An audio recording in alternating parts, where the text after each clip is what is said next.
ملٹھی کو دنیا کا اہم ترین پودا تصور کیا جاتا ہے۔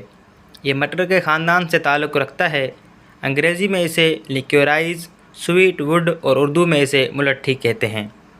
ملٹھی عرب، ترکستان اور افغانستان میں عام پائی جاتی ہے۔ پاکستان میں صوبے بلوچستان اور چترال کے علاقے میں قدرتی طور پر دنیا کی ملٹھی پائی جاتی ہے، جبکہ بیشتر ممالک مثلاً عراق، اسپین، یونان، چین اور اٹلی میں بڑے پیمانے پر تجارت کے لیے کاشت کی جاتی ہے۔ اسپین میں ملٹھی کو پہلی بار 13ویں صدی عیسوی میں کاشت کیا گیا، جبکہ برطانیہ میں اس کی کاشت 16ویں صدی میں شروع کی گئی۔ قدیم زمانے سے ہی ملٹھی کی جڑ کو استعمال کیا جا رہا ہے۔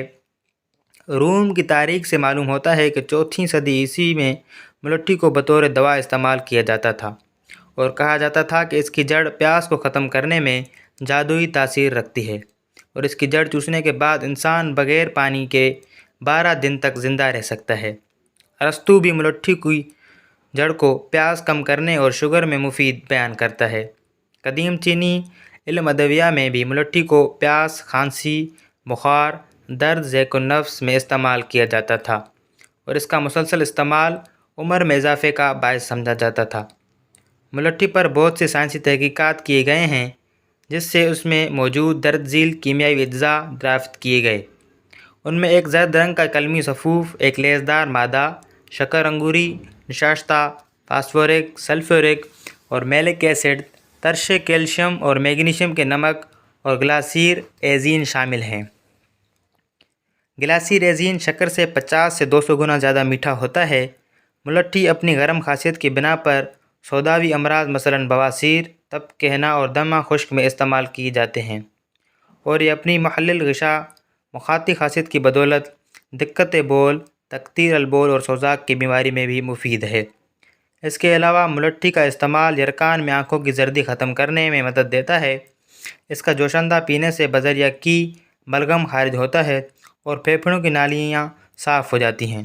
کی نہ آنے کی صورت میں بذریعہ دست پیٹ صاف ہو جاتا ہے اور سینہ و حلق کی ترشی زائل ہو جاتی ہے۔ ملٹھی اپنے مخرج صفرا خاصیت کی وجہ سے پیچس، یرقان، ورم صفراوی میں مفید ہے۔ یورپ میں السر کے علاج کے لیے ملٹھی استعمال کی جاتی ہے۔ جدید تحقیقات سے ثابت ہوا ہے کہ معدے کی زخمی خلیوں کو ٹھیک کرنے میں ملٹھی مدد دیتی ہے۔ اس کے علاوہ ملٹھی کا استعمال ہاتھ پاؤں کی جلن اور اخراج خون میں فائدہ مند ہے۔ نیز ٹی بی، ورم ہر قسم، ورم گردہ، پتے کی پتھری اور اماس کے لیے بہترین ہے۔ لندن کے معروف نباتاتی معالج ڈاکٹر میلون کا یہ نسخہ کھانسی کے لیے بہت شہرت رکھتا ہے۔ السی کے بیج 12 گرام، ملٹھی 25 گرام، عمدہ کشمش 120 گرام اور تازہ پانی 2 لیٹر۔ تمام اجزاء میں پانی ڈال کر دھیمی آنچ پر ڈھک کر اتنا پکائیں کہ پانی کی مقدار نصف رہ جائے۔ اب اس میں اچھی قسم کا گڑ 500 گرام شامل کر کے چھان کر قوام درست کر لیں۔ رات سونے سے قبل 1 پیالی گرم پانی میں شربت 4 چمچے ملا کر تھوڑا تھوڑا چسکی لے کر پئیں، کھانسی کی شکایت رفع ہو جائے گی۔ ایک امریکی نباتاتی معالج ڈاکٹر جیمز ڈیوک کے مطابق ملٹھی میں معدے اور آنتوں کے زخم ٹھیک کرنے کی صلاحیت کے ساتھ ساتھ سرطان دور کرنے کی بھی خصوصیات پائی جاتی ہیں۔ ملٹھی کو گلے کی سوجن دور کرنے کے لیے چبایا جاتا ہے۔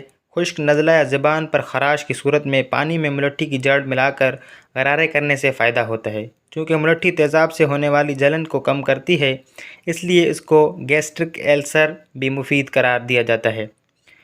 ملٹھی کے پاؤڈر کو مکھن اور شہد میں ملا کر زخم اور کٹی ہوئی جلد پر لگایا جاتا ہے۔